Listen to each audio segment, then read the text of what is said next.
Hola y bienvenidos a otro episodio de Cabe Nuevo, profe. Hola, Walter. Hola Martín. Bueno, parece que hace siglos no decíamos esto, pero hemos seguido todo el tiempo. Sí, Tuvimos un buen tiempo en Estados Unidos, estoy seguro de que todos vieron eso, un tiempo bendecido. y creo que la gente estará contenta de ver de vuelta el formato antiguo. Sí, Así que ha vuelto no porque cambiamos o cambiamos de opinión, ha vuelto porque ahora tenemos un espacio para hacerlo. Hemos comenzado la escuela de evangelismo. Ha sido un tiempo muy agitado, así que estaba muy agradecido por estos testimonios que podían llenar el vacío mientras poníamos todo esto en marcha. Y ahora es tiempo de volver a los eventos actuales, porque hay algunas cosas muy interesantes que están sucediendo y puntos de vista que parecen ser desafiados y cambiados. Así que tenemos que mirar algunas de estas cosas. sí, y antes de hacer eso, oremos. Padre Celestial, gracias porque aún podemos ser bendecidos por las actividades diarias que nos das. Y gracias porque podemos hacer estos episodios. Te pedimos que ilumines nuestras mentes y nos mantengas a través de todas estas discusiones. En nombre de Jesús, amén. Amén. Sí, sabes, Martín, algunos temas pueden hacer que uno se ponga muy nervioso, pero hay que mantenerse calmado, mirar la situación y si es necesario decir algo para advertir a la gente de que no estén atrapados en alguna dirección errónea. Bueno, una de las mejores maneras de combatir el error es con la verdad. Sí, así que titulé este Contradicción. Y Martín, esto viene por supuesto de la Biblia y una de las cosas que me gustan de la versión King James es que es una traducción directa. Así que obtienes la esencia de lo que Dios dijo y no de lo que alguien ha modificado y piensa que Dios dijo. Y por cierto, creo que nuestro fondo es bastante apropiado para la ocasión. Por supuesto, siempre es una contradicción cuando tiene que ver con Dios y Satanás. Sí, absolutamente. Así que Martín, veamos esta palabra contradicción. Hebreos 12:13. Considerad a aquel que soportó tal contradicción de pecadores contra sí mismo, para que no os canséis ni desmayéis en vuestros ánimos. Así que, ¿qué tuvo que soportar Jesús? ¿Qué clase de contradicción? ¿Qué significa exactamente la palabra? Hay otro verso donde aparece esto en Hechos 13:45. Pero cuando los judíos vieron las multitudes, se llenaron de envidia y hablaban en contra de lo que Pablo decía, contradiciendo y blasfemando. Así que obviamente hay algo que está sucediendo aquí que deberíamos mirar. Entonces, ¿cuál es la palabra? La palabra contradicción viene de dos partes latinas, contra, que significa en contra, y dicta, que significa hablar, que usualmente vemos como dict o dict. Así que contradicción es hablar en contra de algo, decir no, eso está mal, decir lo opuesto, es cierto. Eso es lo que dirán. Así que si vas al griego, la palabra que se traduce como contradicción es antilogía, que significa contradicción. Bien, ¿y qué significa exactamente? Bueno, disputar, derivado de anti, opuesto a hablar hasta una conclusión contraria. Así que dices una cosa y ellos están diciendo otra cosa. Esa palabra casi suena como una antilogía, una antilógica. Sí, pero la palabra dic también obtiene la palabra Dictar, sí. dictar. Es ir en contra de la palabra. Así que Jesús dijo algo, ellos dicen lo opuesto. Así que están yendo en contra de la palabra de Dios, yendo en la dirección opuesta. Y logia significa palabras o discurso. Así que colección hipotética, ya sea que sea escrita o oral, de los dichos de Jesús. Así que ir antilogia en contra de la palabra de Dios. Eso es lo que significa. Ahora, Martín, ¿cómo nos habla Dios? Nos habla en su palabra. y a través de sus profetas. Así es como se habla. Así que la palabra griega logos, que tradicionalmente significa palabra, pensamiento, principio o discurso, ha sido usado tanto entre filósofos como teólogos. Así que contradicción es ir contra la palabra de Dios. Básicamente es lo que significa. Hay otra palabra que es interesante en la Biblia, o que es interesante en general, es controversia. Significa disputa, debate, agitación prolongada de opiniones contrarias. ¿Y estarías de acuerdo en que hay una gran controversia entre Cristo y Satanás? Definitivamente, son dos opuestos. Así que tienes opiniones contrarias. Y se nos encarga hacer una elección, ya sea una opinión o la otra. Ahora, Martín, me parece que ha habido una contradicción y ha habido una controversia en nuestras filas últimamente. Y uno de los artículos que apareció en Spectrum se titulaba Navegando el cambio, el adventismo y el catolicismo en un mundo cambiante. Y básicamente algunos de los teólogos por ahí, y algunos de estos fueron presidentes de Unión en el pasado, etcétera, afirman que el catolicismo ha cambiado. Así que uno de ellos fue el doctor Reiner Brusma, un distinguido teólogo adventista, según Spectrum, y se dirigió a una audiencia ansiosa en la escuela secundaria Notre Vista, y el evento se titulaba El Adventismo y el Catolicismo en un mundo cambiante. Y hubo un par de personas involucradas, como el doctor Gilbert Valentine, un historiador adventista retirado, el doctor Gary Chartier, decano asociado en la Escuela de Negocios de la Universidad de La Sierra y autor prolífico, y luego el padre Elia Okomo, sacerdote católico romano y capellán en el Centro Médico de la Universidad de Loma Linda, y juntos exploraron la relación evolutiva entre adventistas y católicos. Así que básicamente lo que están propagando es que el catolicismo ha cambiado. Y dicen que ya no podemos aferrarnos a nuestras opiniones anticuadas sobre estos asuntos. Ahora, hace varios años tuve un pequeño altercado con el doctor Reiner Brusma, que llegó a internet, y la gente puede escribir ese nombre y mi nombre y probablemente lo encontrarán. Porque estas no son nuevas opiniones, son opiniones antiguas que periódicamente surgen para cambiar la mentalidad de la gente. Y normalmente no menciono nombres ni nada por el estilo, pero hay algunas instituciones interesantes, La Sierra y Loma Linda, y todas estas. Y no estoy diciendo que como institución en su totalidad la gente tenga estas opiniones. Pero la Sierra, por ejemplo, es una que ha sido muy liberal a lo largo de los años. También en términos del debate de creación-evolución. Y por lo tanto, sería muy reticente cuando se trata de su forma de pensar.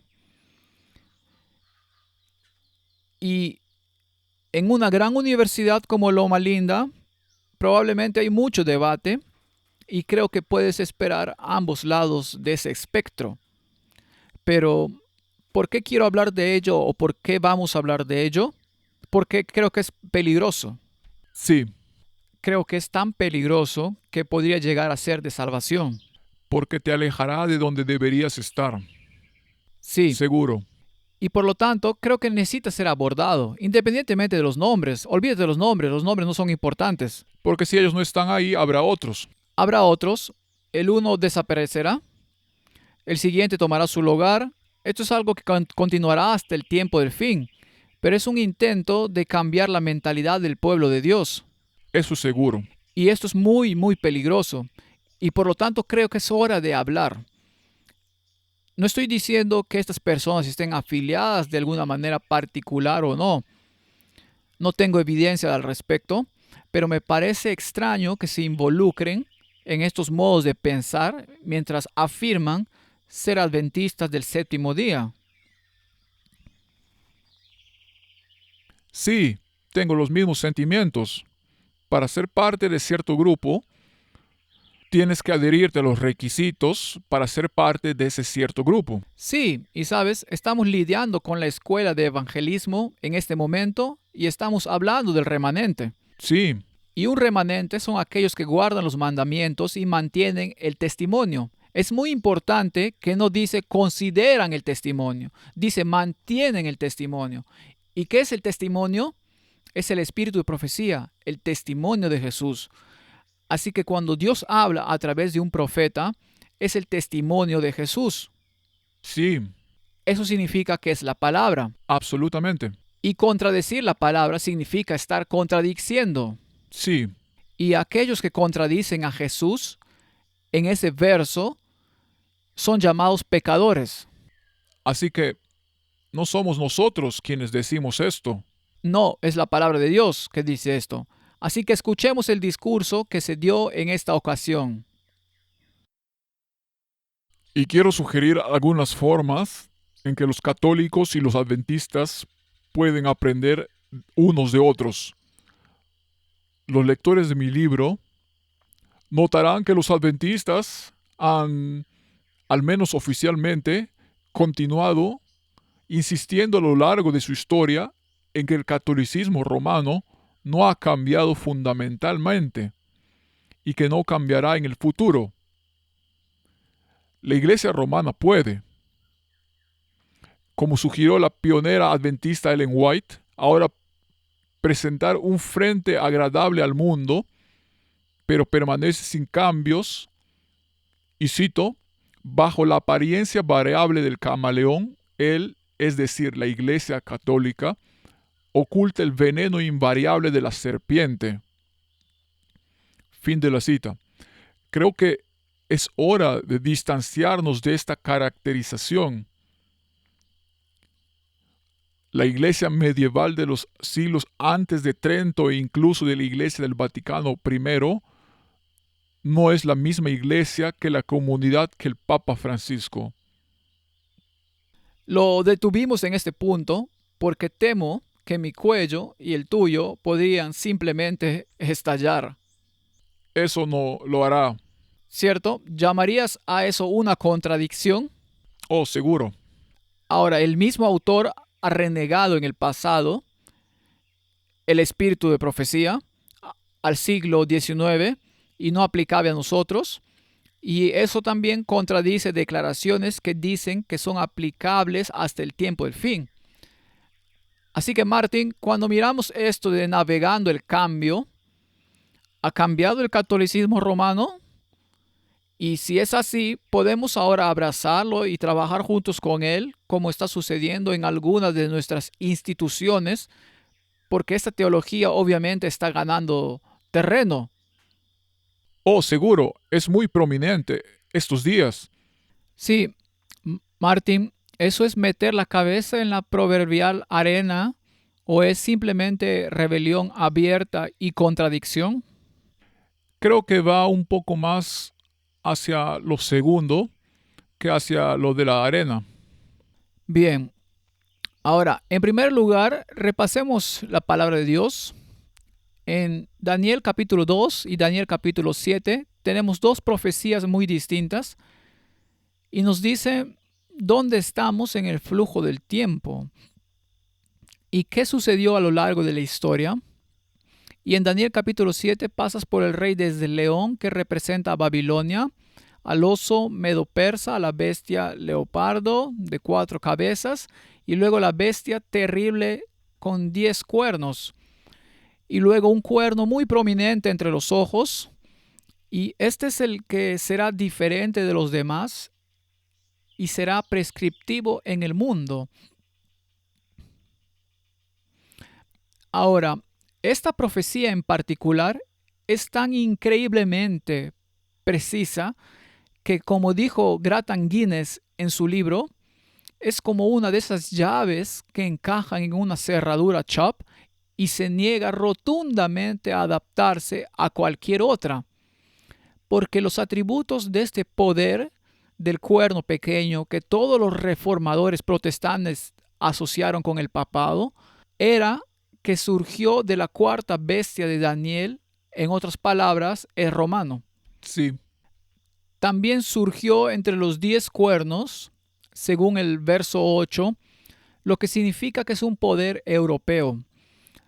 Surge después de que Roma pagana, ha sido dividida en 10, según el verso 24. Así que solo de esos versos sabemos que es un poder europeo y sabemos que cuando surge, después de la división del Imperio Romano, y es el que es diferente de todos los demás porque también es un poder eclesiástico. sí, religioso. Sí, se vuelve más robusto que los demás, aunque crece desde la pequeñez, se vuelve prescriptivo hacia los demás. Versículo 20. Luego 3 reinos, los érulos, los vándalos, los ostrogodos, fueron desarraigados antes de que pudieran tomar el poder. Versículo 20. Y luego es un supervisor, tiene ojos como hombre, habla grandes palabras y es un poder blasfemo porque habla contra el Altísimo. ¿Podríamos decir que esto es contradictorio? Sí, exactamente. Y habla cosas grandiosas, palabras pomposas, según el verso 8 y el verso 25. También es un poder perseguidor porque desgasta a los santos del Altísimo. Ahora, Martín, también cambia los tiempos y la ley, cambia las leyes de Dios y los tiempos que Dios ha establecido. Según el versículo 25, hay un periodo de tiempo muy específico en el que tendrá este poder político y este periodo de tiempo, un tiempo, tiempos y la mitad de un tiempo, se da en muchas formas en la Biblia. 42 meses, 1260 días, 3 años y medio, un tiempo, tiempos y la mitad de un tiempo, y siempre se aplican al mismo poder porque el paralelismo hebreo te dice que hay una mujer, hay un desierto, hay un tiempo, hay una mujer, hay un desierto, hay un tiempo, y todos estos tiempos se mencionan en ese marco. Y luego se volverá tan poderoso que todo el mundo estará sujeto a él y existirá hasta el tiempo del fin. Así que obviamente ese poder existe porque ahora surge después de la división del Imperio Romano y existe hasta ahora. Sí, así que no puede ser algo ya cumplido o en el futuro, ya está ahí. Está ahí y luego su dominio será quitado y destruido. Así que obviamente no es un poder muy, digamos, propicio cuando se trata de la Biblia. Es contradictorio. Todos los reformadores lo identificaron con el papado porque hacer que cada punto, incluyendo la profecía del tiempo, se aplique es imposible porque esto ha sucedido. Así que las posibilidades de que suceda son una en el número de partículas en todo el universo. Los reformadores estaban tan seguros de ello que lo tallaron en piedra en una de sus ciudades de la Reforma, en Nuremberg, y lo pusieron en el ayuntamiento para asegurarse de que nadie olvidara quién y qué estaba representado allí. Martín Lutero y todos los reformadores dijeron: sé que el Papa es el anticristo y que su asiento es la de Satanás mismo. El papado es una cacería general por orden del pontífice romano con el propósito de perseguir y destruir almas. Ese era un lenguaje bastante directo que no es adecuado en un clima ecuménico hoy en día. Para nada. Y esto viene de alguien que era casi como Pablo. Era un judío de judíos y él era un católico de los católicos. Correcto. Y Latimer, Melanchthon, Cranmer, Ridley, todos ellos lo dijeron. Calvino lo dijo, John Knox lo dijo. No importa de quién estemos hablando en la línea de la Reforma, todos lo reconocieron desde Daniel. Exactamente. Y por eso Martín Lutero dijo que Daniel es tan importante que iba a traducirlo primero cuando se tratara de la traducción del Antiguo Testamento. Bueno, incluso Jesús dijo cuán importante era Daniel. Sí. Ahora, según estos caballeros, Roma ha cambiado. Bueno, cuando la Reforma lanzó este desafío, se convocó un concilio después de mucha agitación, mucha sangre derramada, persecución, guerras, y este fue el Concilio de Trento. Ahora, en el Concilio de Trento se tomaron decisiones sobre cuál sería el status quo. Y los protestantes estuvieron presentes en ese concilio por orden del rey. Ahora, el Concilio de Trento aceptó algunos de los paradigmas de Lutero. No. No. Ahora, Martín, si Roma cambió, entonces deben haber repudiado cada principio adoptado en el Concilio de Trento, Sí. porque negaron cada doctrina de la Reforma protestante. Sí. Así que cuando el obispo Schneider fue confrontado con las herejías de Martín Lutero, como los católicos romanos las llaman, es interesante escuchar su respuesta. Y eso fue recientemente. Sí, también es interesante notar que los arquitectos del Concilio de Trento y de cada concilio subsiguiente, ya sea el Vaticano I o el Vaticano II, fueron los jesuitas. Sí.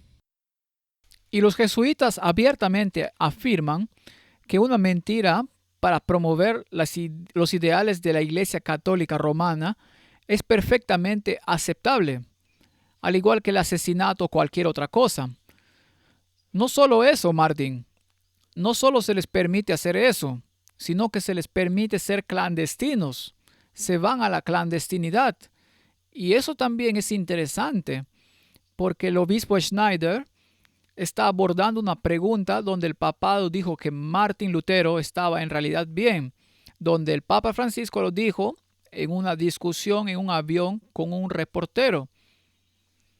Y él dijo, ya sabes, esas discusiones fueron informales, no son doctrina católica. Lo único que es doctrina católica es cuando el Papa habla desde la silla del obispo. Sí.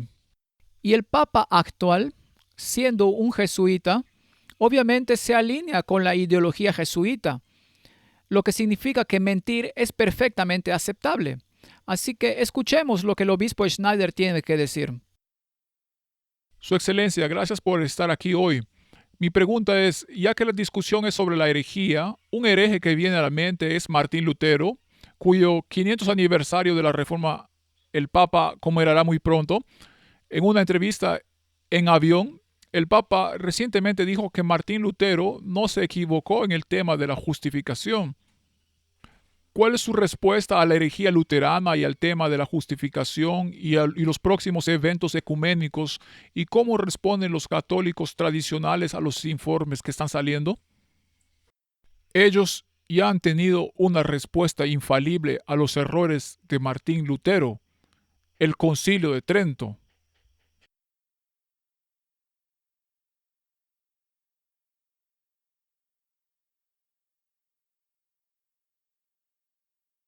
Los cánones del Concilio de Trento sobre los errores de Lutero, repito, son infalibles ex cátedra.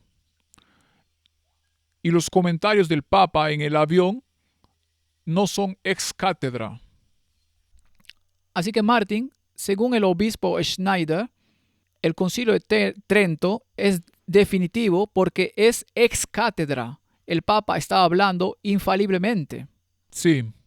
Bien, así que veamos algunos de estos temas porque se vuelve importante para nuestra discusión. Los jesuitas y el ultramontanismo. El ultramontanismo es todo el poder en un solo hombre. Solía ser un título burlón para el papado. Ultramontano, el otro lado de la montaña, pero se convirtió en algo positivo. Tomaron un negativo y lo positivizaron y lo hicieron todo el poder en un solo hombre. Así que en el siglo XVII, el ultramontanismo se asoció estrechamente con los jesuitas, quienes defendieron la superioridad de los papas sobre los concilios y los reyes, incluso en cuestiones temporales. Así que dentro de la Iglesia Católica Romana, el ultramontanismo logró la victoria sobre el conciliarismo. En otras palabras, no puedes ser conciliatorio, no puedes hacer compromisos. La palabra del Papa es absoluta. Incluso si contradice a Dios, su palabra precede. Así que en el primer concilio vaticano, con el pronunciamiento de la infalibilidad papal, la capacidad del Papa para definir dogmas libres de error, ex cátedra, libres de error. Y ese ex cátedra sentado en la silla del obispo proclamando. Correcto. Eso es lo que se refería el obispo Schneider y de la supremacía papal, es decir, jurisdicción suprema, plena, inmediata y universal ordinaria del Papa. Otros cristianos no en plena comunión con Roma declararon esto como el triunfo de lo que ellos llaman la herejía del ultramontanismo. Declararte a ti mismo infalible es hacerte igual a Dios. Es una herejía, pero es sostenida por la Iglesia Católica Romana. Y si algo ha sido dicho ex cátedra debido a este dogma, no puede ser cambiado. Así que, ¿cómo puede Roma, por su propia definición, cambiar? No puede. ¿Cierto? No tiene sentido. Está ahí. Es tan claro como eso.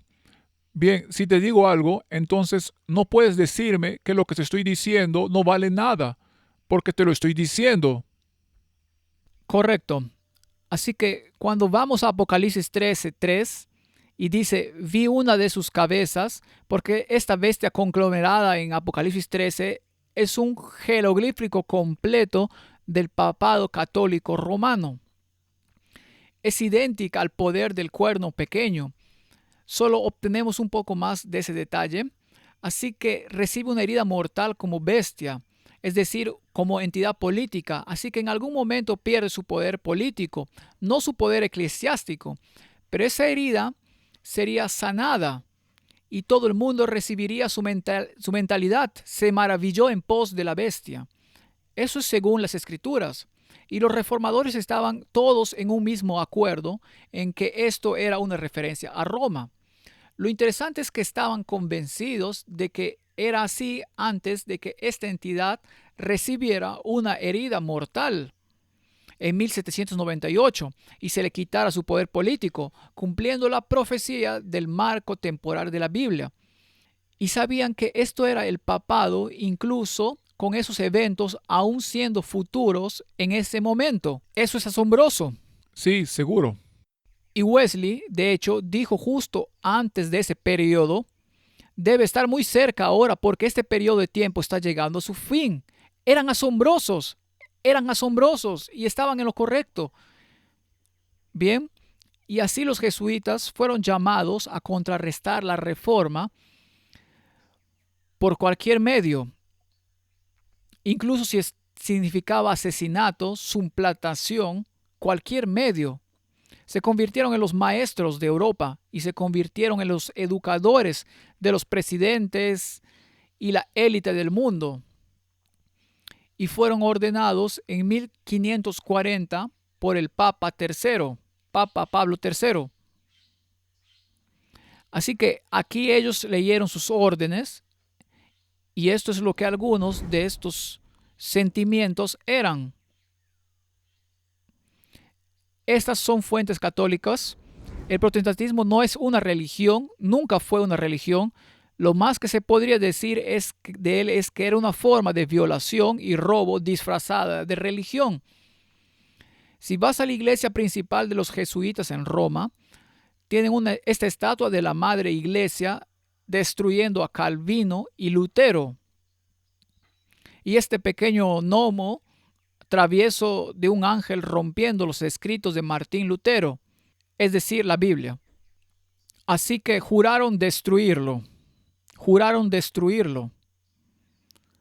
Entonces, en el Concilio de Trento, ¿qué doctrinas fueron reafirmadas ex cátedra infaliblemente?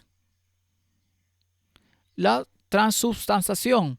En otras palabras, que el pan literalmente se convirtió en el cuerpo de Cristo y que la misa era un sacrificio perpetuo, una repetición del exacto sacrificio que Cristo realizó, cuando la Biblia claramente dice que por un sacrificio Él ha hecho perfectos para siempre. ¿Ha sido eso alguna vez repudiado? ¿Ha sido alguna vez retirado? No, No.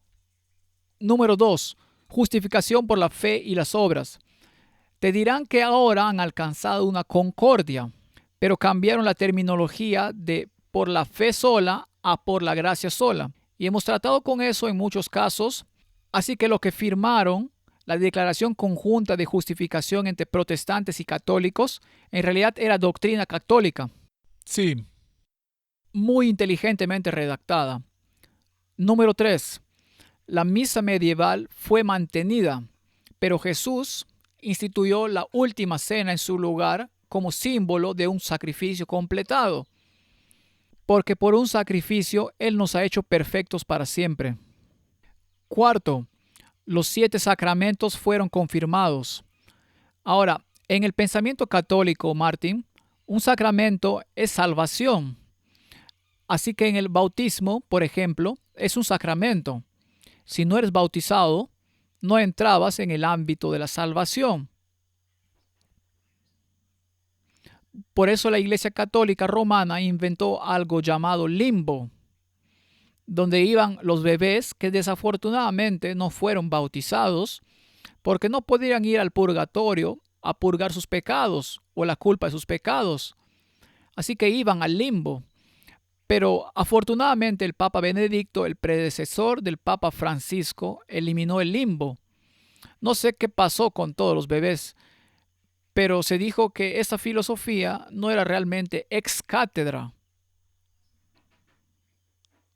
Así que podían deshacerse de ella, pero del purgatorio nunca pudieron deshacerse. porque eso era ex cátedra. Correcto. Así que el celibato fue mantenido, aunque Pablo dijo claramente que el anticristo prohibiría casarse, y el único instituto religioso que hace eso a su clero es la Iglesia Católica Romana. Luego, la doctrina del purgatorio fue mantenida. Ahora, la doctrina del purgatorio dice literalmente, Martín, que pagas por tus propios pecados, incluso aquellos que son perdonados. Así que Cristo nunca llevó la pena. Esa es una doctrina jesuita. Lo llamamos una doctrina esotérica, una doctrina interna sostenida por los jesuitas, pero hacia el exterior la minimizan para que el mundo exterior no acepte que en realidad no están de acuerdo con la expiación. Así que tiene una doctrina diferente. El purgatorio es la garantía de que no creen en la expiación porque tienes que pagar por tu propio pecado. Sí, terminado. Las indulgencias fueron reafirmadas. Así que puedes comprar tu salida. Puedes comprar tu salida del purgatorio y solo el Papa puede liberarte. Ni siquiera Dios puede. Él tiene que someterse a la sentencia del sacerdote. Esta es una doctrina tan diabólica y tan antirreforma y es ex cátedra, lo cual es infalible. Es infalible. Es infalible, nunca pueden cambiar. Por definición, no pueden cambiar. Y el poder papal fue incrementado al darle al Papa la autoridad para hacer cumplir los decretos del concilio y requerir que los oficiales de la Iglesia le prometan obediencia. Y luego, en el primer concilio vaticano, fue declarado infalible, poniendo su sello Sí, en lo que estaban diciendo. Esto es realmente directo. es blasfemia. Es blasfemia, correcto. ¿Qué tiene que decir el catecismo jesuita? Esto es asombroso. Pregunta, ¿qué si las Sagradas Escrituras ordenan una cosa y el Papa otra contraria a ella? ¿Esa no es una contradicción, Martín? Directamente, claro. Bueno, la respuesta es, las Sagradas Escrituras deben ser no puestas a un lado, Martín, arrojadas a un lado. Las llamaron esa víbora venenosa, ¿recuerdas? Y luego, ¿qué es el Papa? Es el vicario de Cristo, Rey de Reyes y Señor de Señores, y no hay más que un tribunal de juicio que pertenece a Dios y al Papa. Así que se hace a sí mismo Dios. ¿Eso es blasfemia? Sí, exactamente. No hay mejor descripción. Y este es el catecismo jesuita. Ahora, siempre he sostenido que los jesuitas, no daré esa definición ahora, Martín, porque probablemente me metería en problemas. ¿Correcto? Ellos son los más... ¿Esa no es una cita? Sí, es una cita. son esos campeones del papado, Martín, que han usado todos los medios diabólicos para obtener sus fines. Realmente fueron una desgracia para la humanidad y una afrenta a Dios hasta el día de hoy, en mi opinión, y en la opinión de miles de historiadores. Seguro, y el espíritu de profecía estaría de acuerdo. Correcto. Si vamos un poco más allá y miramos al catecismo de Maguire, lo expresa de esta manera. Los obispos y sacerdotes de la iglesia son llamados otros Cristos. Solo ellos tienen el poder de representar o tomar el lugar de Cristo en la predicación de su evangelio y en ofrecer un sacrificio para la gloria de Dios y la salvación de los hombres. Eso es una blasfemia en sí misma. A través de su ordenación, se supone que un sacerdote recibe poderes sobrenaturales especiales, particularmente para cambiar el pan y el vino en el cuerpo y la sangre de Cristo en el santo sacrificio de la misa y para perdonar los pecados en el sacramento de la penitencia. Así que este es su catecismo. Este es el nuevo catecismo de Baltimore y la Biblia llama a estas declaraciones blasfemia. Sí, Porque querían apedrear a Jesús por blasfemia, por decir que podía perdonar pecados. eso es, contradiciendo sus pensamientos. Sí, ahora, ¿estaban satisfechos con contradecir todo lo que la Reforma Protestante había descubierto? No, No, añadieron un poco de mostaza a su mezcla y en 1854 declararon a María Inmaculada. Ahora, eso es asombroso, Martín, porque declararon a María Inmaculada para que el Redentor pudiera nacer de ella. sí, Eso significa, Martín, que ella estaba sin pecado en el estado sin pecado original, pero sin el derramamiento de sangre no hay perdón de pecados. Ahora, Martín, si Dios pudo declarar a María Inmaculada sin un sacrificio, ¿no podría hacer lo mismo por ti y por mí? por cualquiera, ¿No hace eso que el sacrificio de Cristo sea obsoleto? Una broma. nula y sin efecto. No hay propósito. En 1951, el Papa Pío definió y aplicó la doctrina de la asunción corporal de María. Hay al menos 3 tumbas en el mundo donde María está enterrada. Una es en la iglesia ortodoxa, una en la iglesia católica y una es una confusión total. Sí, porque ahora Una en el Medio Oriente, en algún lugar. ella ascendió, así que Bueno, si ella no tenía pecado, entonces no se convirtió en sujeto de la muerte. ¿Correcto? Y así ascendió al cielo. ¿Hay algo así en la Biblia? no. No. The Catholic Layman en 1856 dijo, el pecador que se aventura directamente a Cristo puede venir con temor y aprensión de su ira, pero que solo emplee la mediación de la Virgen con su hijo y ella solo tiene que mostrarle a ese hijo los pechos que le dieron de mamar y su ira será inmediatamente apaciguada. ¿Alguna vez has oído algo tan repugnante como eso? ¿Qué hace eso al carácter de Cristo? Oh, lo distorsiona, lo contradice. ¿Han retirado alguna de estas declaraciones? No, Nunca. Así que vayamos a 2003. Romans Challenge. La mayoría de los cristianos asumen que el domingo es el día de adoración aprobado bíblicamente.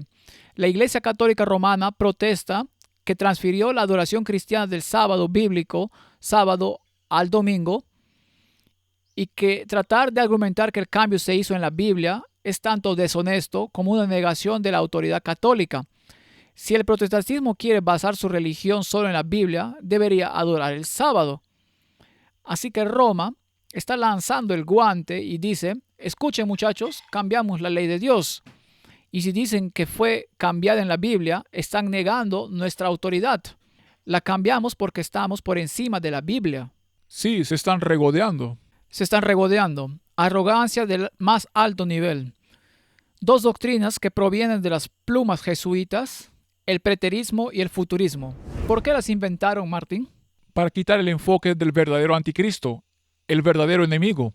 Correcto. Así que la Biblia identificó al anticristo. ¿Quién? La Biblia. Entonces, si contradices la Biblia, estás contradiciendo a Jesucristo. Exactamente. Si contradices a sus profetas, estás contradiciendo el testimonio de Jesús. En otras palabras, estás contradiciendo la palabra de Jesús. Eso es. Así que la primera fue el preterismo. Alcázar surgió con esta idea mediante la interpretación preterista. Todas las profecías relacionadas con el anticristo fueron empujadas hacia atrás en un esfuerzo para encontrar su cumplimiento antes del colapso del Imperio Romano. Daniel claramente dijo que sale del cuarto reino y surge entre los cuernos y después de que ya están formados. Sí. Así que es romano, ¿correcto? Así que veamos de dónde viene esto. El moderno Alcázar, un jesuita español, tomando una pista de Victorino, parece haber sido el primero en el año 1614 en sugerir que las profecías apocalípticas no se extendieron más allá del derrocamiento del paganismo por Constantino. Así que ha sido habitual decir que el jesuita español Alcázar, en su publicación, fue el fundador de la escuela preterista. Tuve una discusión con un ministro protestante que todavía cree eso, e insistió en que era el rey griego Antíoco el que calificaba como el anticristo, aunque la Biblia dice que salió de la cuarta bestia y por lo tanto debe ser romano. Existió desde su división hasta el fin de los tiempos, por lo tanto debe estar aquí ahora. Y no pudo refutar eso, pero aún insistió en contradecir la palabra de Dios y hacer de él un rey griego. ¿Es esto una contradicción? 100%. Así que obviamente puedo asumir que Alcázar estaba pecando contra la palabra de Dios. Así es. Y cualquiera que contradiga la palabra de Dios es un pecador. Así es. Así que en una investigación en el sentido oculto del Apocalipsis, son solo algunas fuentes históricas. Ahora, ¿qué hay del futurismo? Rivera tomó esas mismas profecías y las lanzó al futuro, declarando que el anticristo haría su aparición después de la venida de Cristo. Así que Rivera publicó un comentario en 1585 que contenía estas ideas. Por supuesto, Martín, estas ideas han sido modificadas últimamente. Se ha introducido el rapto, pero en cualquier caso, uno lanzó al anticristo al pasado para que nadie sea afectado por él después de la reforma. El otro lo lanzó al futuro, cuando el mundo cristiano ya había sido llevado por Cristo, o lo que sea. Así que el anticristo solo vino y estuvo aquí para los infieles. Correcto. Así que todas las enseñanzas de los reformadores fueron anuladas por estos dos. Ahora, la gente con un poco de sentido común, cuando estudia estas cosas, debe darse cuenta de que no puede ser el preterismo, porque sale de Roma y no de Grecia. Pero, ¿por qué es que el mundo cristiano abrazó el futurismo? Bueno, creo que tengo una respuesta a eso. Porque les hace ver a Dios como amándolos más. Si puedo decirlo así. Porque creen, ¿por qué querría Dios que pasen por todo lo malo si pueden ser llevados? Así que van a ser arrebatados antes, ¿correcto?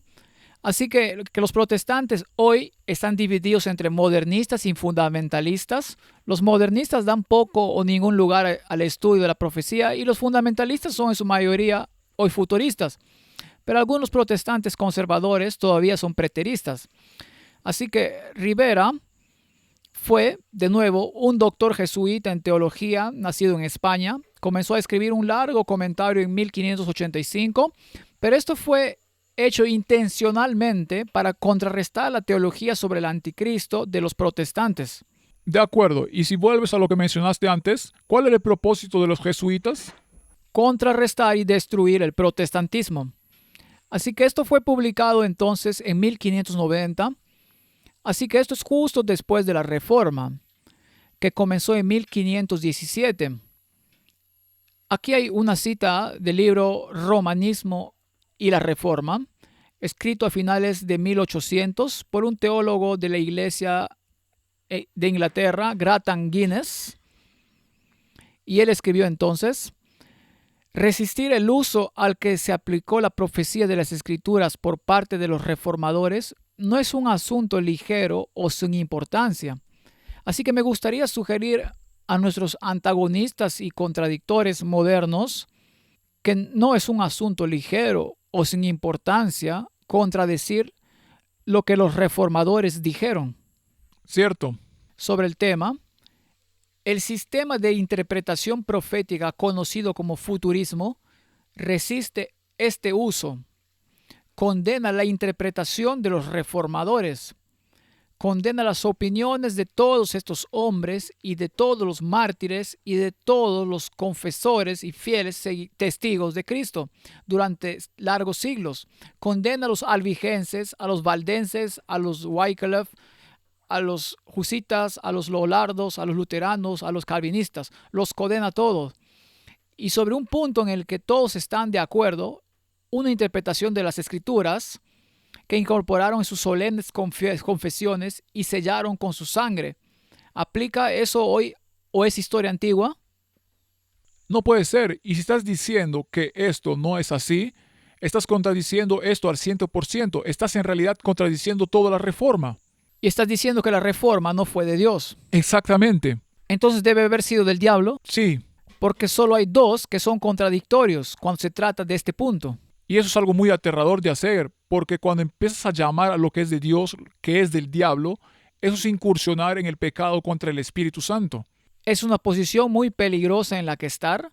Por eso es importante que discutamos esto. Cualquiera que siga estos pasos se hace culpable del mismo delito. El libro de Apocalipsis tiene una advertencia muy fuerte y una gran bendición para aquellos que lo lean. Pero si lo contradices, fuego sale de sus bocas y te destruye. Ahora, otro que embelleció estas doctrinas fue un hombre llamado Belarmino. Por supuesto, otro cardenal jesuita. Por supuesto. Este es su trabajo. Uno de los apologistas jesuitas más conocidos publicó una obra entre 1581 y 1593 titulada Lo que sea, sobre los puntos disputados de la creencia cristiana contra los herejes de este tiempo, en la que también negó el principio día-año en la profecía y empujó al reinado del anticristo al futuro periodo de 3 años y medio literales. Ahora, Martín, eso está destruyendo la interpretación profética y las directrices que se dan en las escrituras mismas. Esto es contradecir la palabra de Dios. Esto es algo muy peligroso de hacer. Así que déjame leerte esta otra cita, no de mí, porque uno de los caballeros involucrados en este ataque moderno a la posición reformada estaba muy ofendido de que yo incluso mencionara las sociedades secretas en las circunstancias de hoy.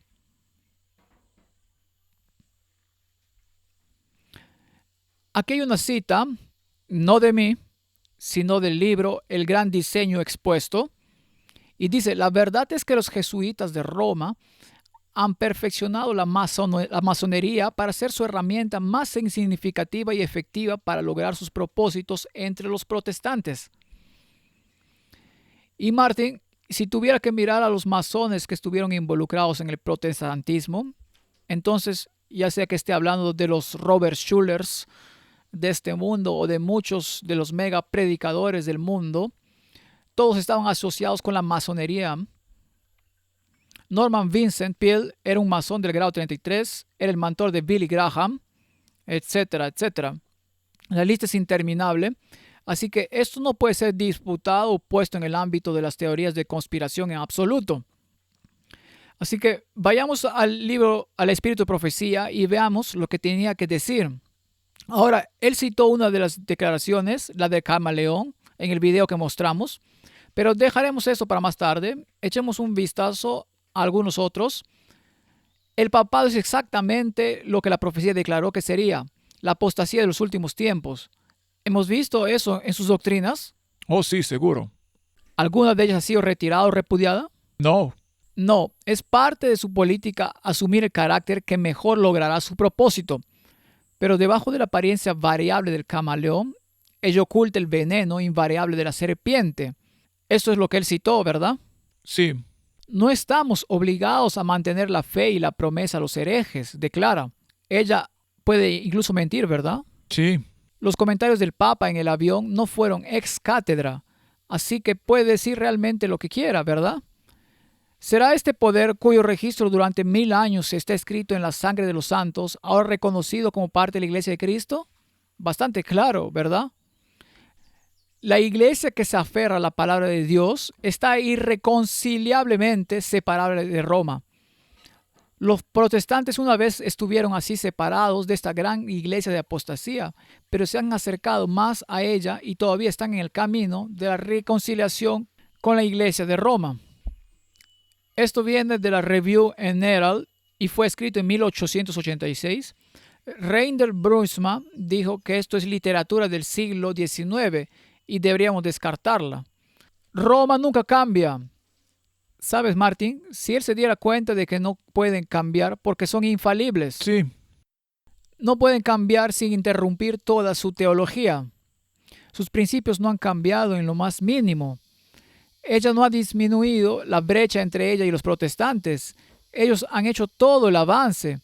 Pero, ¿qué significa esto para el protestantismo en este día? Es el rechazo de la verdad bíblica lo que hace que los hombres se acerquen a la infidelidad. Es una iglesia en retroceso la que disminuye la distancia entre sí misma y el papado. Y esta es la religión que los protestantes están comenzando a mirar con tanto favor y que eventualmente se unirá con el protestantismo. ¿Necesitamos esto en nuestras propias filas? no, definitivamente no. Esto también es una profecía Sí, es una profecía. y se ha cumplido. Sí, por supuesto que se ha cumplido. Si eres parte de este cumplimiento de la profecía, tienes que decidir dónde estás parado. Correcto. La unión no será, sin embargo, efectuada por un cambio en el catolicismo porque Roma nunca cambia. Ella reclama infalibilidad. Es el protestantismo el que cambiará. La adopción de ideas liberales de su parte los llevará donde pueda estrechar las manos del catolicismo.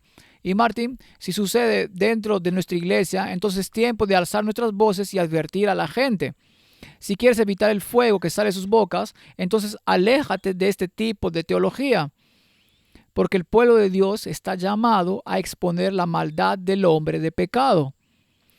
En el mismo tiempo en que vivimos, el Señor ha llamado a su pueblo y les ha dado un mensaje que llevar. Los ha llamado a exponer la maldad del hombre de pecado, no a volverse conciliadores y entrar en relaciones ecuménicas con él.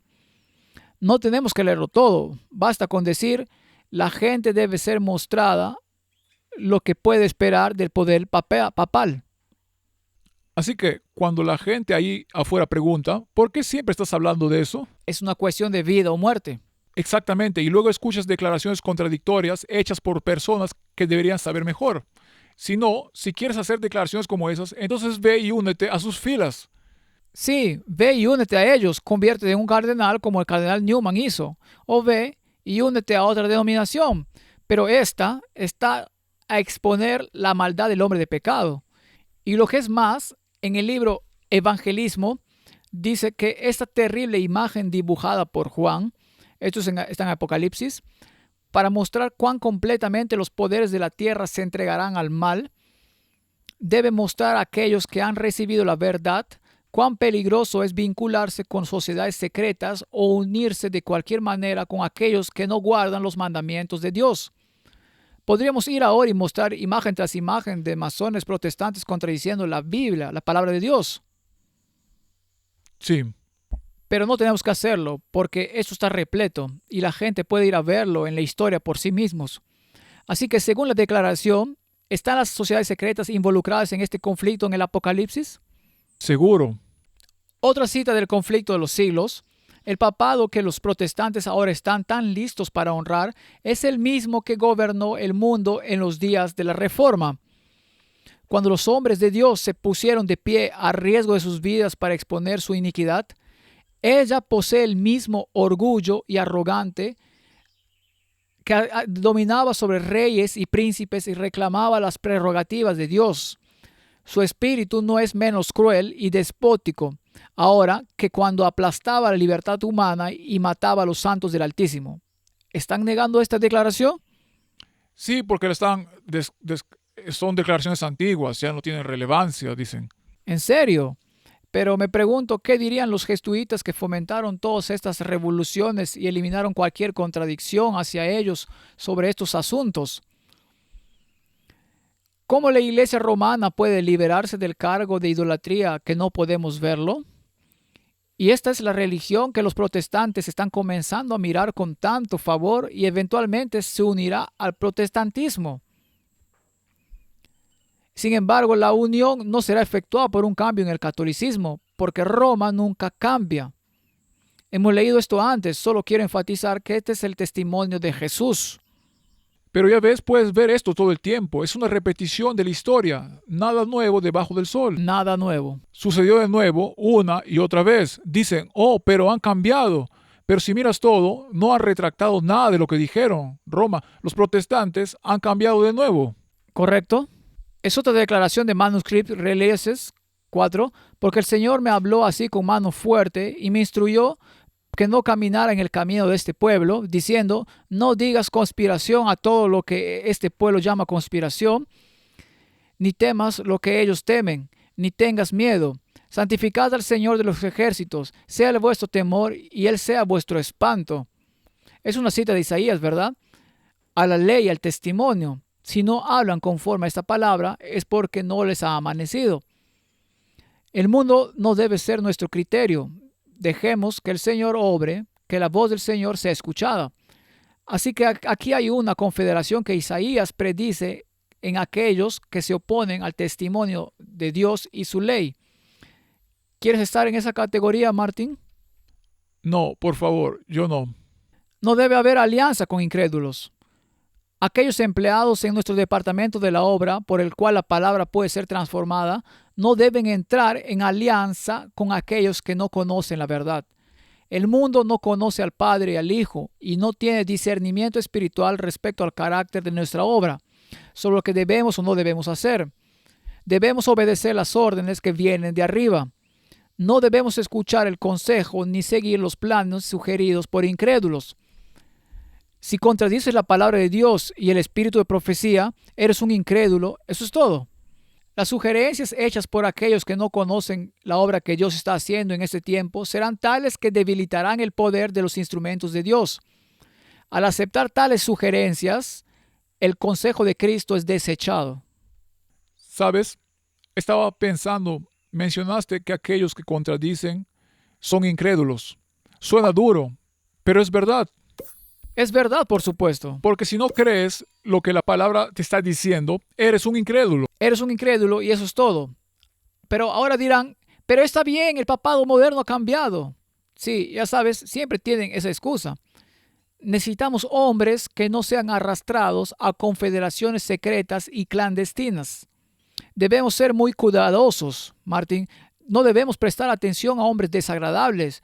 Ni la adulación, la bondad fingida, ni los incentivos astutos deben desviarnos ni un ápice del principio del deber. Si la palabra lo dice, ahí es donde tomas tu posición. Así que esa adulación y todo eso siempre puede estar bajo el disfraz de, oh, pero tenemos que amarnos unos a otros. Correcto. No decimos que no amemos unos a otros. No decimos que no debas evangelizar a personas que piensan así. Y no distribuir el conflicto de los siglos. Por supuesto, tenemos que hacer eso, porque esas personas también deben ser advertidas para que salgan de ese sistema. Correcto. La palabra de Dios ha dado advertencias del peligro inminente. Si esto es desatendido, el mundo protestante aprenderá cuáles son realmente los propósitos de Roma, solo cuando sea demasiado tarde para escapar de la trampa. Ella está creciendo silenciosamente poder. Sus doctrinas están ejerciendo su influencia en los salones legislativos. ¿Está sucediendo eso, Martín? Sí. ¿Qué es el desayuno de oración? Sino doctrinas siendo profesadas en los salones legislativos, iglesias y en los corazones de los hombres. Ella está acumulando sus estructuras elevadas y masivas en los recovecos secretos donde sus antiguas persecuciones serán repetidas.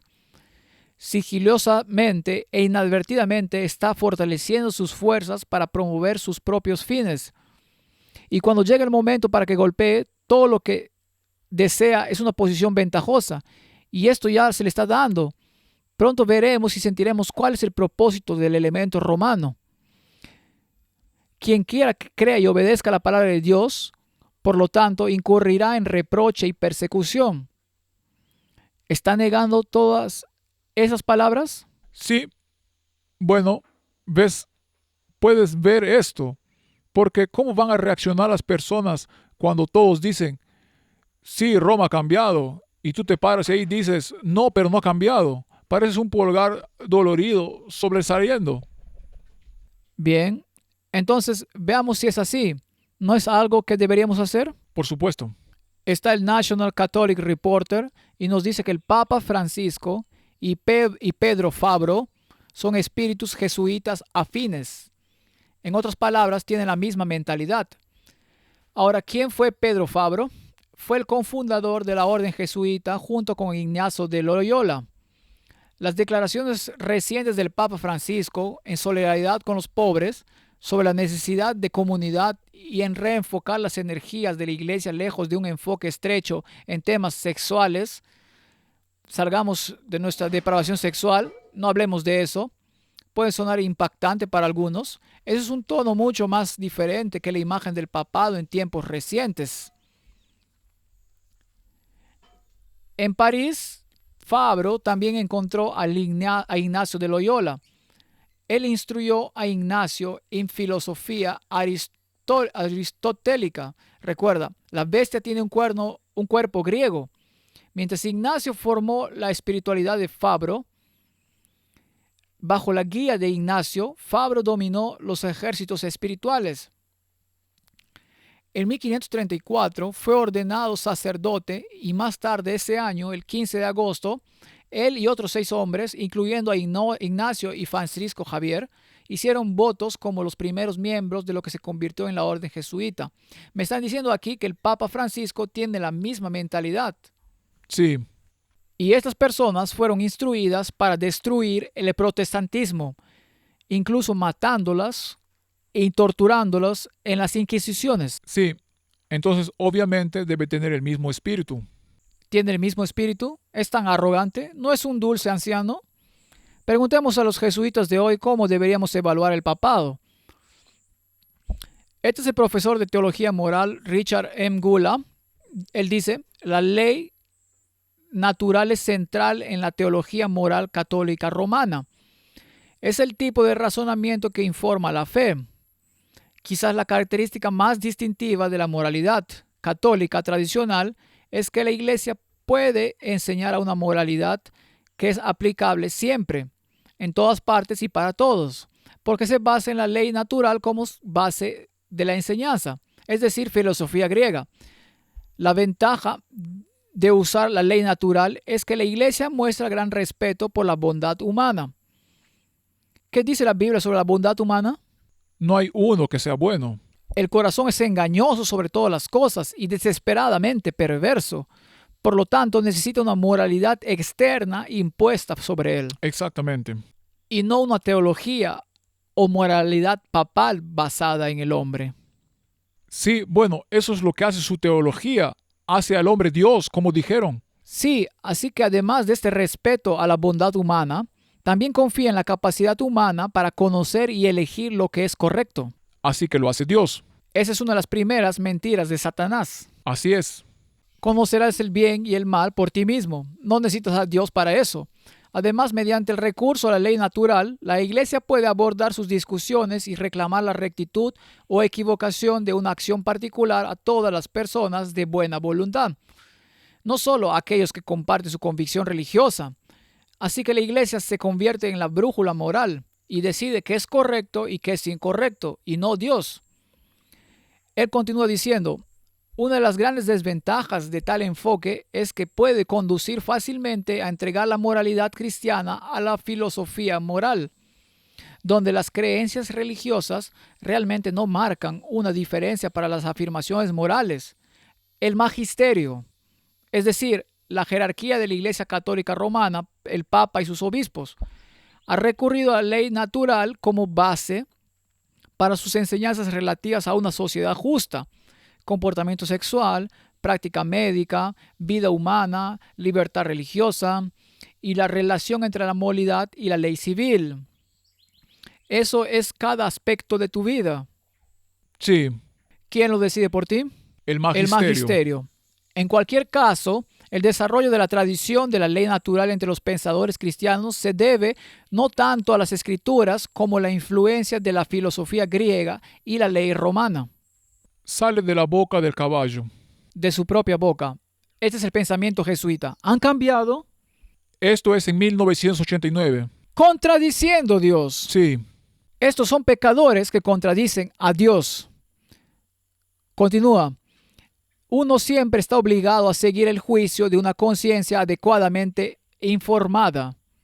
Ahora, ¿quién informa tu conciencia adecuadamente, Martín? bueno, el verdadero sería la Biblia y el Espíritu Santo. Sí, Este informante viene probablemente del magisterio.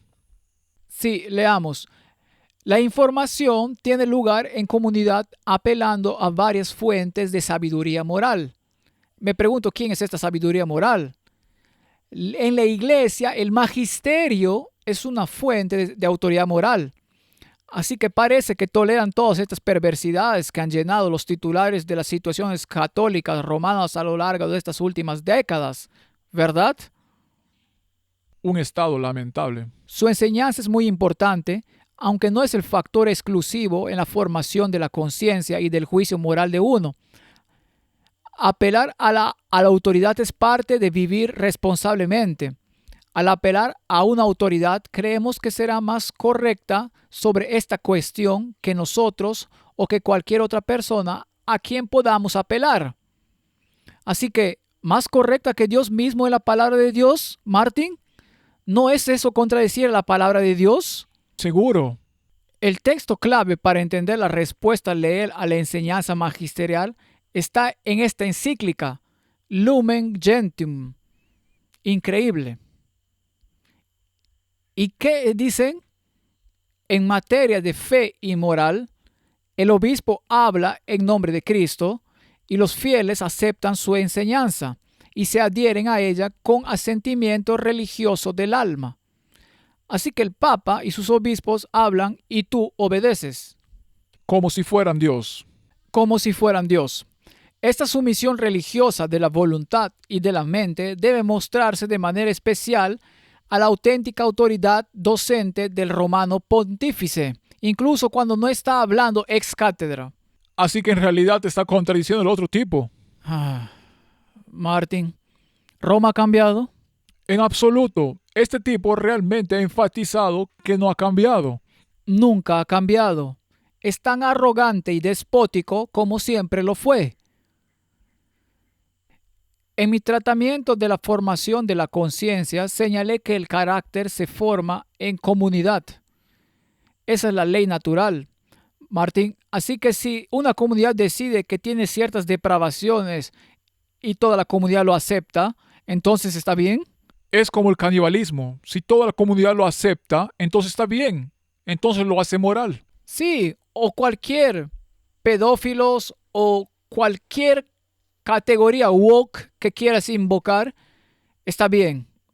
Incluso si contradice la palabra de Dios, bien. Entonces, ¿por qué al comprometer nuestra libertad a un objeto particular de lealtad y luego internalizar las imágenes, rituales, tradiciones que la comunidad ha creado para llevar el significado adjunto a ese objeto de lealtad? Esto es tan repugnante que quiero ponerme colérico. ¿Cuál es este objeto de lealtad al que te aferras? Es el Papa, obviamente. ¿Verdad? Como mencionó en la porción anterior, el romano pontífice. Y así llamémoslo el Santo Padre. ¡Qué blasfemia! ¿Ha cambiado Roma? No en absoluto. Se ha vuelto peor, ¿sí? Sí, porque el protestantismo ha estrechado manos con él. Y leen esto y lo barren debajo de la alfombra. Así que preguntémosle claramente, ¿qué significa el asentimiento religioso o la sumisión de la voluntad y la mente en asuntos morales?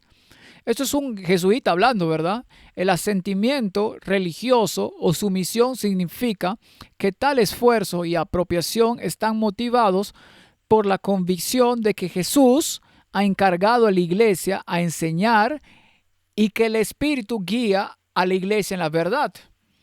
Así que Franz Sullivan, un eclesiólogo de la Universidad Gregoriana en Roma, ¿qué tipo de universidad es esa? Una jesuita. Una jesuita. Es la universidad madre. Ha analizado esta expresión en su obra magistral, Magisterio, autoridad docente en la Iglesia Católica, y ofrece este resumen. Según lo entiendo, entonces dar el obsequium religiosum, es decir, sumisión total y obsequiosa. Haré lo que digas, ya sea que lo que crea o no, solo porque realmente lo dijiste. A la enseñanza del magisterio ordinario significa hacer un esfuerzo honesto y sostenido para superar cualquier opinión contraria que pueda tener y lograr un asentimiento sincero de la mente a esta enseñanza. Debo tirar la Biblia a un lado y hacer un esfuerzo para no creer en la Biblia y aceptar esta enseñanza apóstata de estas personas. Tienes tu conciencia con ella. ¿Ha cambiado Roma?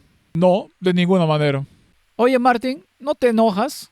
No quiero decir enojado, quiero llamarlo indignación justa. Y el problema es que es contra el sistema y estas personas que están contradiciendo la palabra, si eres una persona sincera atrapada en esto, despierta y sal de ahí. Bien, tomemos otra declaración.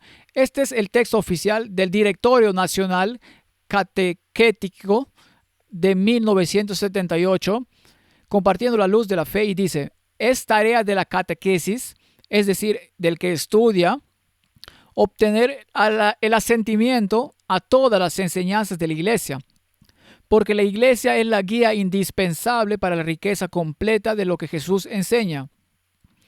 Cuando se enfrentan a preguntas que atañen a disentir de enseñanzas no infalibles de la Iglesia, es importante que el catequista tenga en cuenta que la presunción está siempre a favor del magisterio.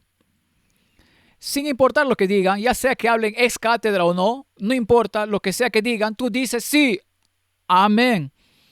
Solo un sistema de silogismo estricto que no deja espacio para lo personal. O no puedes pensar por ti mismo, debes estar muerto en tu cerebro. Es exactamente lo mismo que tenían en la Edad Media. Y es así como piensan los jesuitas, como un cadáver, obedece como un cadáver.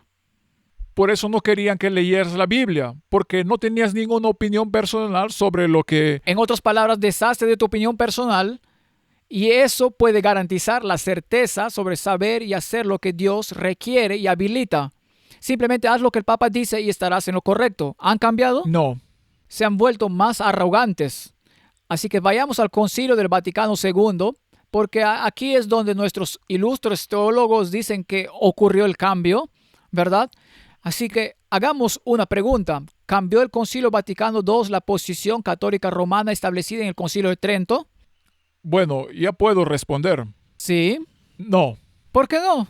Porque enseña exactamente lo mismo. Y pueden, porque son infalibles. Son infalibles, se me olvidó eso. No te atrevas a olvidar que es infalible, Martín. Así que ahí nuestro Papa fue llevado como lo hacían tradicionalmente. Los modernos ya no querían hacer eso porque parece tan elevado. Simplemente lo hacen clandestinamente, de otra manera. De incógnito. De incógnito y a veces a plena vista. Sí. Bien, Martín, así que nuestros ilustres caballeros dijeron que Roma ha cambiado su teología anticuada. Debemos distanciarnos de ella. Así que preguntemos a Roma misma, porque esa es la fuente directa, ¿no es así? Preguntemos al caballo. ¿Cambió el Concilio Vaticano II la doctrina católica sobre la Iglesia? Y esto viene de su página web, vatican.va. Respuesta. El Concilio Vaticano II ni cambió ni intentó cambiar esta doctrina. Lo siento. No debes reírte. Me gustaría enviar esto a la persona que estaba citando. Lo descartará porque lo ha estado haciendo durante décadas. Más bien, la desarrolló, profundizó y explicó más plenamente. Acabamos de leer cómo la desarrollaron y explicaron plenamente. Deja de pensar y haz lo que te dicen. Terminado. ¿Cierto? Esto fue exactamente lo que Juan 23 dijo al comienzo del concilio. Pablo VI lo afirmó y comentó sobre el acto de promulgar la Constitución Lumen Gentium. Acabamos de citar de ella. Exactamente. No hay mejor comentario que hacer que decir que esta promulgación realmente no cambia nada de las doctrinas tradicionales. Martín, ¿estas personas son analfabetas o están voluntariamente ciegas? Está difícil, ¿verdad? Es difícil, espero que sea lo primero. Sé que se me acusó una vez de decir que es un jesuita, pero nunca lo hice, porque ni siquiera lo conocía en ese momento. Y no quiero llegar tan lejos, pero la ignorancia voluntaria me parece apropiada hasta donde llegaré hasta ahora. Lo que Cristo quiso, nosotros también lo queremos. Lo que fue, aún es. Lo que la Iglesia ha enseñado a lo largo de los siglos, nosotros también lo enseñamos. En términos simples, lo que se asumió ahora es explícito. Lo que era incierto ahora se aclara. Lo que se meditó, discutió y a veces se argumentó, ahora se reúne en una formulación clara. Y déjenme resumirlo para ustedes. No hemos cambiado, pero eres tan estúpido que cambiaste y ni siquiera te das cuenta. Eso es lo que están diciendo. Te dijimos desde el principio que debías cambiar y regresar, y ahora lo hiciste. Gracias. Ahora lo hiciste. Así que el argumento se resolvió. Roma no cambió. Ahora, ¿quiénes fueron los arquitectos del Vaticano II? Bueno, uno de ellos fue Karl Rahner. ¿Y qué era él? Era, por supuesto, un jesuita. Por supuesto. Uno de los teólogos más importantes del siglo XX, Karl Rahner, nació en marzo de 1904. Era el cuarto de 7 hijos, hijo de un profesor universitario local y una madre cristiana devota. En 1922, Karl siguió a su hermano mayor Hugo y entró en la comunidad jesuita como novicio. Fue formado por los ejércitos espirituales de Ignacio de Loyola. En otras palabras, es espiritismo. Eso no tiene nada que ver con la Biblia. Y si quieres leer sobre la formación espiritual o quieres ver un DVD sobre ello, Los jesuitas y la Contrarreforma, parte 1 y 2, es algo que trata con eso. Esta formación tuvo una influencia duradera en su desarrollo espiritual e intelectual. No están interesados en la Biblia, tienen una religión experimental. Bien, así que este Karl Rahner y es uno de los arquitectos sentados con él ahora, no en un pequeño traje jesuita, sino con ellos y corbatas, es Ratzinger, quien se convirtió en papa, ¿verdad? El Papa Benedicto. Pero creo que la espiritualidad del propio Ignacio, que uno aprendió a través de la práctica de la oración y la formación religiosa, fue más significativa para mí que toda la filosofía y teología aprendida dentro y fuera de la orden. Así que la formación espiritual es más importante que la teología o la filosofía. Es lo que piensas cuando te vuelves estupidizado. Bueno, solo un pequeño desvío. Recuerda que recientemente tuvimos a Steve Bannon, que fue a la cárcel, y él dijo claramente a Tucker Carlson cuando Tucker le preguntó, entonces, ¿qué vas a hacer ahora que vas a estar en la cárcel? Y él dijo, voy a ejercitar mis ejercicios espirituales de Loyola. Correcto. Así que en sus estudios, Rahner también se volvió completamente versado en el pensamiento de los padres de la Iglesia, especialmente en temas como la gracia, los sacramentos, la espiritualidad y el misticismo. Él era un místico gnóstico, Dios mismo en esta tierra. El misticismo es del diablo. Sí. Así que aquí están Ratzinger y Rahner. ¿Y cuál era su lema? Su lema era, y esto viene de Catholic Family News, nuestro Señor debe conformarse al mundo, no el mundo a Él. Sí. Martín, ¿hasta qué punto ha cambiado Roma en el Vaticano? Sí, tenemos que distanciarnos de cualquiera que diga que no lo han hecho. Bien. Entonces, él es sin duda uno de los teólogos católicos romanos más importantes del siglo XX. Su posición seminal entre sus contemporáneos resultó hasta cierto punto de la capacidad de poner la teología y la filosofía en diálogo, mezclando el paganismo y el espiritualismo con la palabra de Dios. Está prohibido a la ley y al testimonio. Y luego originó otra categoría llamada cristianismo anónimo. Esas son personas que no saben que son cristianas, como budistas y ateos. son anónimos y ellos también irán al cielo. Son parte del cristianismo que no se llama a sí mismo cristianismo. Paganos que han recibido gracia, pero no son conscientes de ello. Así que eso abre la puerta a un torrente de infidelidad. Entonces, como el Papa dijo recientemente, todas las religiones llevan a Dios. Todas ellas, correcto. Y luego su protegido, Paul Nitter, quien fue entrenado y enseñado por Karl Rahner, surge en este sinsentido, ningún otro nombre, que entonces claramente, según ellos, prueba que puede ser salvo por cualquier nombre. No tiene que ser el nombre de Jesús. ¿Es esto contradictorio? Sí, seguro, las Escrituras. ¿Quieres ser parte de esta contradicción, Martín? Entonces, ¿qué hay del catecismo católico? Seguramente eso no contradecirá la palabra de Dios, ¿verdad? La única iglesia de Cristo que nuestro Salvador, después de su resurrección, confió al cuidado pastoral de Pedro, comisionándolo a él y a otros apóstoles para extenderla y gobernarla. Esta iglesia, constituida y organizada como sociedad en el mundo presente, subsiste en la iglesia católica, que es gobernada por el sucesor de Pedro y por los obispos en comunión con él. Así que ese es el magisterio.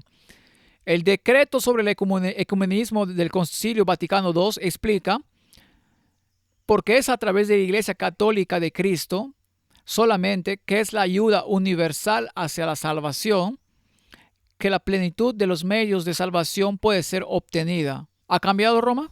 No. Está en su catequismo, ¿no? Bien. ¿Hasta dónde llegarán? El Vaticano, los protestantes no son iglesias hermanas, son hijas. Son hijos, niños traviesos. Hijas. Hijas. Y como niños no son definitivos. Es la madre la que es definitiva. Mis hijos volverán a mí. Bien. La nota del cardenal aprobada por el Papa Juan Pablo el 9 de junio debe ser considerada como autoritativa y vinculante según la carta del cardenal Ratzinger a las conferencias episcopales. La nota de 4 páginas da una historia detallada del uso del término iglesias hermanas, explicando que se usó en referencia a las iglesias ortodoxas con las que Roma estuvo en comunión durante muchos siglos. Sin embargo, incluso en este punto, el cardenal Ratzinger afirma que Roma es superior a otras iglesias, declarando: en este contexto es necesario señalar que ningún pontífice romano reconoció jamás esta equiparación de sedes o aceptó que solo se otorgara un primado de honor a la sede de Roma, lo que significa que Roma tiene autoridad superior. ¿Ha cambiado algo? Nada. Nada. Así que en su Dominus Jesus afirma claramente: otras iglesias no son hermanas nuestras. El Vaticano insiste: siempre debe quedar claro que la única, santa, católica y apostólica Iglesia Universal no es la hermana, sino la madre de todas las iglesias. ¿Ha cambiado Roma? No. Pero entonces tal vez el Papa moderno cambió después de Ratzinger. Por supuesto, porque es un Papa tan amoroso, inclusivo. Sí, todo vale. Bien. ¿Qué dice Zenit News en un artículo sobre el discurso de Benedicto? Dice: ya en el primer siglo, los papas ejercieron su primacía sobre las otras iglesias. Eso es lo que dice Benedicto. Es el jefe. El Santo Padre explicó esto el miércoles en la audiencia general que dedicó al Papa San Clemente de Roma, el tercer sucesor de Pedro. Él dice que la carta de Clemente aclara la distinción entre jerarquía y laicos. La clara distinción entre los laicos y la jerarquía no significa en modo alguno una contraposición, sino solo una conexión orgánica del cuerpo. ¿Qué están diciendo? De hecho, la iglesia no es el lugar para la confusión y la anarquía, donde alguien puede hacer lo que quiera en cualquier momento. Cada uno en esta organización con una estructura articulada practica su ministerio según la vocación recibida. En cuanto a los jefes de la comunidad, él especifica claramente la doctrina de la sucesión apostólica. El Papa es el sucesor de Pedro. ¿Tú lo escucharás? Luego añade: las leyes que regulan esto derivan de Dios mismo. ¿Sabías eso, Martín? Ahora lo sé. En un análisis final, el Padre envió a Jesucristo, quien a su vez envió a los apóstoles. Estos luego enviaron a los primeros jefes de la comunidad y establecieron que serían seguidos por hombres dignos, realmente deportados, especialmente en la Edad Media. La iglesia es ante todo un don de Dios y no una criatura nuestra, continuó el Papa. Y por lo tanto, esta estructura sacramental no solo garantiza un orden común, sino también la inserción del don que todos necesitamos. Y sacramental significa salvación. Es salvífico. Así que aceptar al Papa como tu cabeza es salvación. Martín, ¿eso es diabólico? Pensé que aceptar a Jesucristo como tu Salvador es salvación. El único. ¿Eso es confirmado por otros escritores? Bueno, aquí hay otro jesuita, Malachi Martin, y él dice que el pontífice es el único representante viviente de Dios entre los hombres, por lo que está dotado de autoridad absoluta para enseñar la salvación de Dios, tal como fue revelada a través de su Hijo, Cristo, quien fue y es Dios mismo hecho hombre.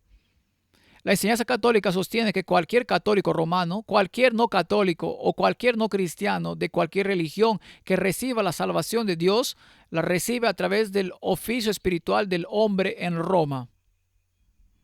Eso es. Así que Él es Jesús. Es Dios, es Dios. Martín, esta es una carta que fue escrita por el secretario del Sínodo de la Iglesia Presbiteriana Libre de Escocia, el reverendo Donald MacLean. Comentario sobre el ecumenismo. Veamos lo que dijo en 1988, ya lo escribió. Declaró: el movimiento ecuménico que usted alaba es el mayor desastre que afecta a la iglesia cristiana en este siglo. Me gusta eso.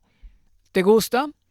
Ha reducido a las iglesias profesantes de este país a una colección de organizaciones sin sangre, sin espina dorsal y sin huesos que apenas pueden levantar un gemido del lado de Cristo y su verdad.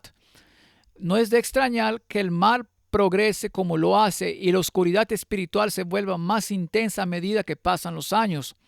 Usted parece considerar un cuerpo de cristianos profesantes. Y quiero decir que estos caballeros están tratando de traer esta nueva doctrina.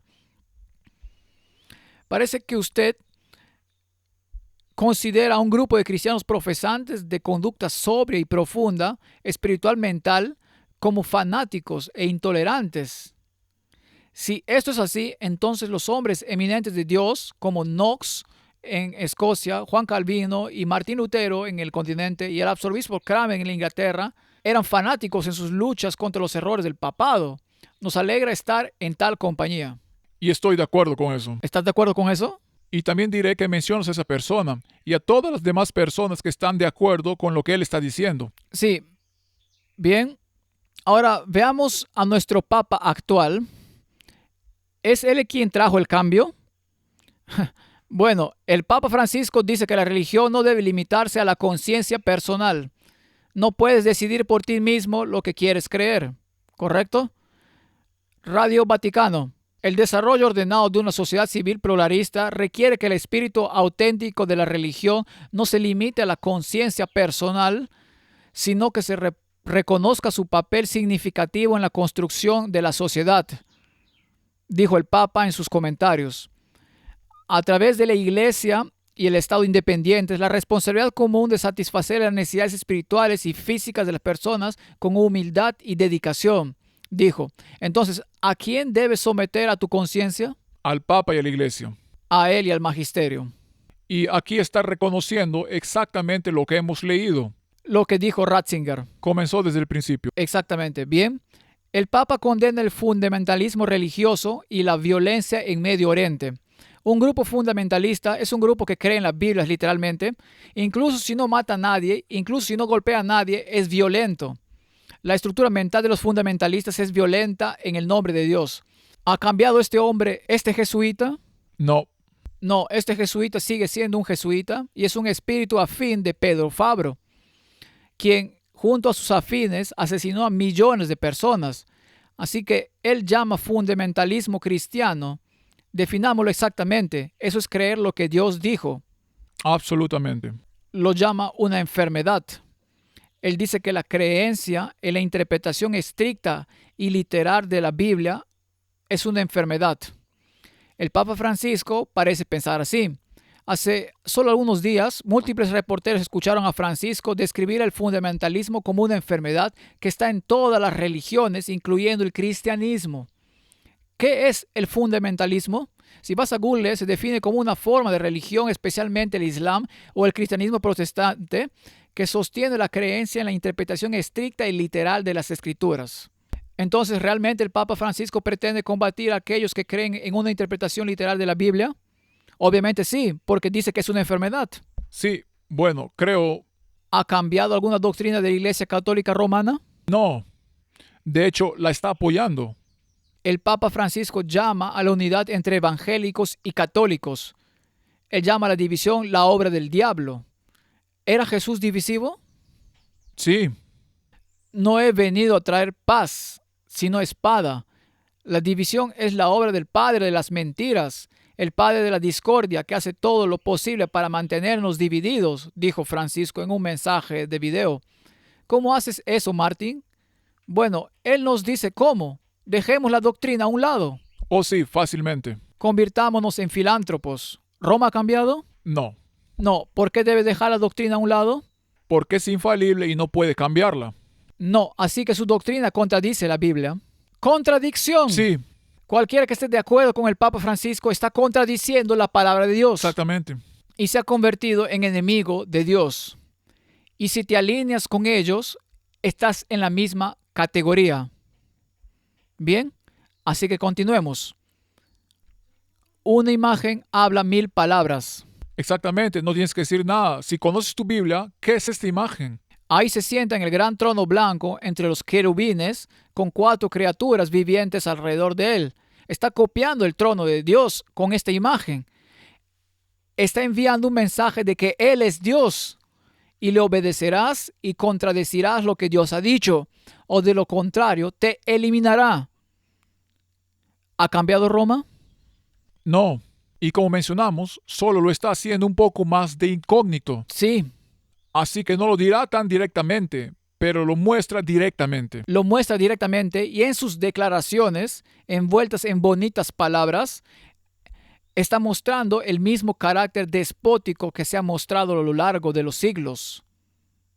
Verás, la otra cosa que también hace, solo explica rápidamente qué significa Pontifex Maximus. Ese era el título del rey sacerdote babilónico. Él era el sumo pontífice, el padre supremo, el máximo, y era el título que se le daba al jefe del sistema babilónico en Pérgamo. Sí, Y ese título fue legado a Roma por Átalo III, con la condición de que el emperador romano fuera adorado como Dios. Julio César es quien aceptó ese desafío y aceptó la adoración. Y desde el día de Julio César en adelante, se erigieron templos para la adoración del emperador. Los primeros cristianos se negaron a seguir eso.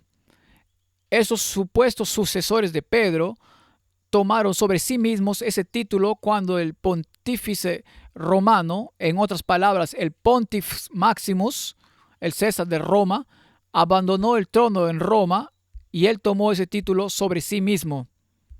Y por lo tanto afirma que él es Dios y es adorado como Dios, y aquí lo está mostrando. y luego, de incógnito, por si alguien dice, sí, pero él no se llama a sí mismo Pontifex Maximus. O en serio, si mira su cuenta, antes llamada Twitter, ahora ex, es @Pontifex. Ajá. Martín, por lo tanto, la declaración que hicieron, que quieren repudiar, el papado es exactamente lo que la profecía declaró que sería. La apostasía de los últimos tiempos es parte de su política asumir el carácter que mejor logre su propósito, pero debajo de la apariencia variable del camaleón, ello oculta el veneno invariable de la serpiente. ¿Quieres negar esa declaración?